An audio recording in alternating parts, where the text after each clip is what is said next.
من الشیطان الرجیم بسم الله الرحمن الرحیم. دلته زمونږ او ستاسو د ټولو د سترګو تور جناب سکندر حیات خان شیرپاو د هغې سره په سټیج ناست د قومي وطن پارټۍ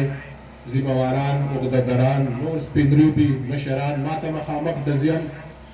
یوسي هوارو عظمتمندو مشرانو ځوانانو همزولو ټول په جمع السلام علیکم. د سلام نه پس زه د ناصر خان مهرانه د دې درونو د ترګانو د دې ټولو ډیره شکریا ادا کوم د زړه د کومې نه چې موږ دې له راغللو او دې زموږ هغه خبره ومنله او موږ سره دې شهید حیات محمد خان شیرپاو په دې قافله کې شریک شو. زه دوی ته د دوی خاندان ټولو ته دا مبارکباد ورکوم چې انشاءالله تاسو به په خپله فیصله ډېر خوشحاله یې. تاسو سره به چې کوم دا چم ګاونډ دی دا به هم خوشحاله یې. ځکه که موږ وګورو ورونو په چا به تنقید نه کوو ځکه دا ټول کلی وطن دی خو حقیقت نه پټېږي. دلته کې خو سیاسي هلې ځلې شروع شوي دي او یا د خلکو کې کم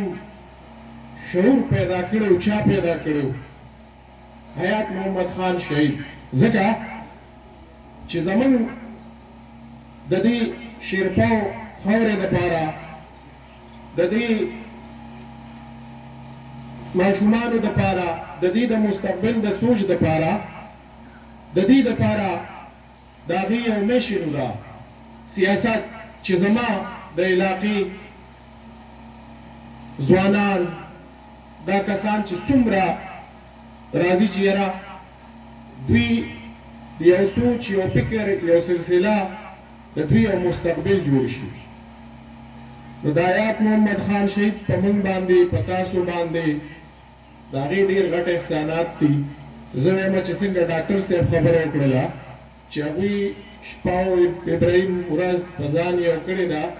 زه وایم چې په دې کې ستاسو هم ذمهوارۍ جوړېږي ځکه چې دا پارټي دا منډه ترړه زه به وایم انشاءالله زما نه چې څونه کېږي زه به ستاسو د پښتنو دپاره ستاسو د حق دپاره هر څومره چې تاسو ماله څومره عزت راکړې انشاءالله زه به د خپل وس نه زیات کوشش کوم چې تاسو پښتنو دپاره هر څه راوړم خو چې زما څومره لایق انشاءالله وس یا خو به کوم د خپل وس نه زیات پنده ته کوم. دغه شانته کیرونو په تاسو باندې یو حق جوړېږي ځکه که دلته کې مشري کړې ده نو صرف جناب ابراہیم احمد خان شیرپاو کړې ده د دې قوم د ترقۍ دپاره. دغه شان جناب سکندر حیات خان شیرپاو کړې ده د دې بچو د مستقبل لپاره. که دلته وګورو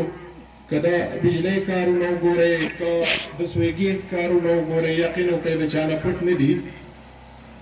داسې یو کار نشته چې موږ ته هغه سهولت نه دی راکړی. که بیا د اوسني ګورنمنټ خبرې کولې چې یاره 1 کروڑ نوکرۍ چې کوم دی د غریب ولس له به ورکومه کورونه به ورکومه. هغوی ډېرې داسې دعوې کړې وي چې د بجلۍ بل به ډېر کم ورکوو یاره سوی ګیس بل به دومره پېټرول به ارزانېږي. خو زه ووایم او وګورم نو صرف د مهنګۍ نه علاوه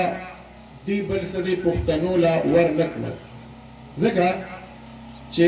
سهار شي چې ګورې پېټرول 12 روپیو سوی ګیس لا د غال د شته نه که بجلي وګورې د هغې یونټ لا سیوا کېږي. دغه شانته کې د دې خبرې هغه هر څه بدرنګ و. نن چې کوم دی دا خلک مایوسه دي خفه دي ځکه چې کومې وعدې کړې وي دا د دوی هغه وعدې ټولې بدرنګې دي. هغه وعدې دي ته مخې ته ولاړې دي ځکه زمونږ چې دا کم قوم دی دا را بیدار شوی دی او زه تاسو ته هم دا ریکویسټ کوم چې ټول را بیدار شئ چې یو ملاتړ جوړ شو او یو موټی شو. خو چېرې یو شو موږ ډېر څه کولی شو د دې خپل بچو دپاره د دې خپل مستقبل لپاره چې تاسو موږ ټول یو شو ولې به زمونږ دا سفر زمونږ دا کوشش زمونږ دا هلې ځلې دا به ځای نیسي. ورونو سیاسي خبرې نه دي کوم نه ستاسو د ښار منځ کې رکاوټ جوړول غواړم ځکه چې خبرې به درسره راغلې کړي خو زه درسره ما سره به دا یو وعده کوئ چې څنګه زه تاسو دپاره یو منډه وم دغه شان به ما سره کلک ودرېږئ ټول او دا رونه به بلکل کلک ودرېږو چې کوم ځای کې څوک ناراض وي زمونږ د پارټۍ نه یا پسه خبره خپوي هغې له به ځو جرګه به کوو منت به ورته کوو او دې قابله کې د آیات شهید محمد خان په قابله کې به شریکو ځکه چې دا ټول من که بیا دلته کې وګورو نوکرۍ غواړو نو ورونو تاسو ټول پوهیږئ دا هر یو کار داسې لاس له نه راځي کله چې موږ او تاسو یو شو او موږ د مشرانو مټې مضبوطې کړو نو زموږ به ګورئ کار هم کېږي